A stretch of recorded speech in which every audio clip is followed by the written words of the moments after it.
Puya is asking, Armin and Susanna, what do you think is the stupidest thing that people waste money on? That's tough. There's a lot of stuff. Well, it depends on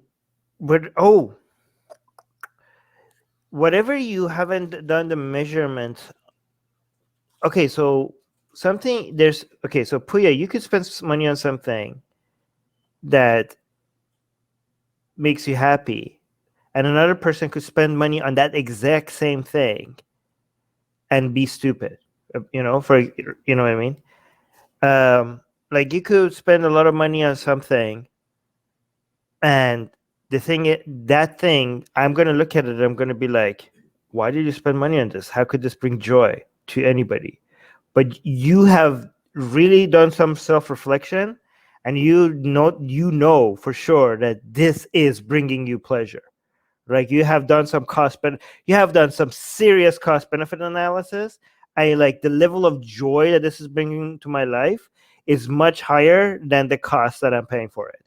And even though I can't relate to it, if you have done the cost benefit analysis, then you have done a really good investment, right? But then another thing, somebody could spend very little money on, let's say, a watch, and this watch is annoying them, it's in their way, and they just bought it because the understanding is that this is going to make you look good, and you just have to do it. But they didn't do self-reflection, how much they care about the way that this makes them look, so maybe somebody else like really is making them bringing really pleasure. So it's not about the amount of money that you're spending, it's about whether you actually have done the self-reflection and the mindfulness needed to do the cost-benefit analysis, right? So it's not about the amount of money, and it's not about what you're spending money on. It's about whether you are so self-aware of what makes you sad and what makes you happy that it's easy for you to measure these things, right? So yeah, again, the same item, like let's say the same watch, right? I could buy it and it could be a very dumb investment, and Susanna could buy it and it could be the same money, same amount, and it could be a very smart investment because I'm buying it without doing much thinking about it, and it's actually not bringing that much joy, and it's bringing a lot of joy to Susanna, right? And again, also the cost.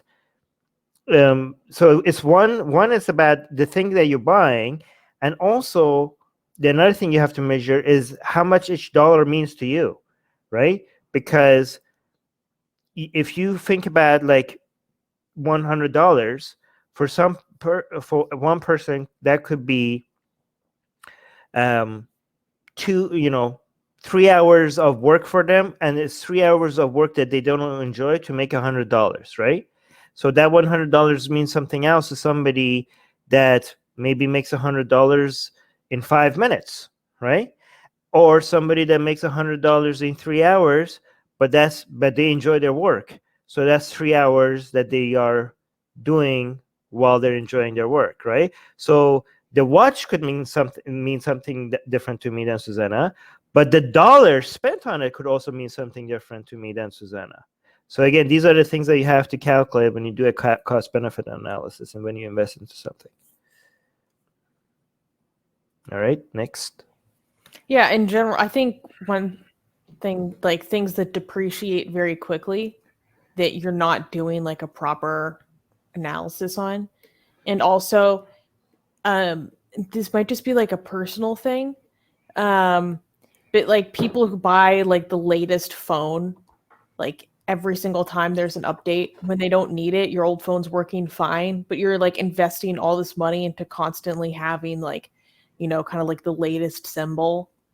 There are certain ways in which that would be beneficial to you, but I think maybe it's just the way I was raised, but I'm like, why are you spending money when your old thing isn't broken? Like, it just seems wasteful. Yeah, but you don't know if it's wasteful because you don't know what joy they're getting out of it, right? So I think you can decide getting the latest phone. It could be wasteful or it could be not wasteful, depending on whether or not you know why you want it, right? So the answer is not always the same thing, right? Let's say you got a phone and it's fine, but a new phone came out and now you want a new one, right? Just do some self-reflection. The answer is not that you don't need a new phone. The answer is like, well, why do I want a new phone? Do you have an answer for that? Do you know yourself enough to be able to answer that question? Where is the joy is coming from? And just like do some self-reflection and just like really analyze where you're getting what are the sources of joy in your life. You might actually be able to, if you do that, you might even still get the new phone. And now, because you've done some self-reflection, you might even enjoy it even more than before. But like, oh my God, now I completely understand why I want the new phone, even though my old phone is working. And now, because I understand that when I'm buying a new phone, it's even more fun than before, right? Yeah, Just that's like, why I was speaking about myself. Like, to me, that seems like right, such a waste of money. right. Hey guys, if you're a fan of Blasphemy and Sexy Callie, like me, then you need to be sure to subscribe to our newsletter, link in the description below. Because if you subscribe, we will send you a free copy of our Blasphemous Art ebook. And let me tell you, it is the tastiest blasphemy that you can find anywhere available today. And we are so generous with our blasphemy that we continue to send you more blasphemy every week. So make sure to subscribe, link in the description below.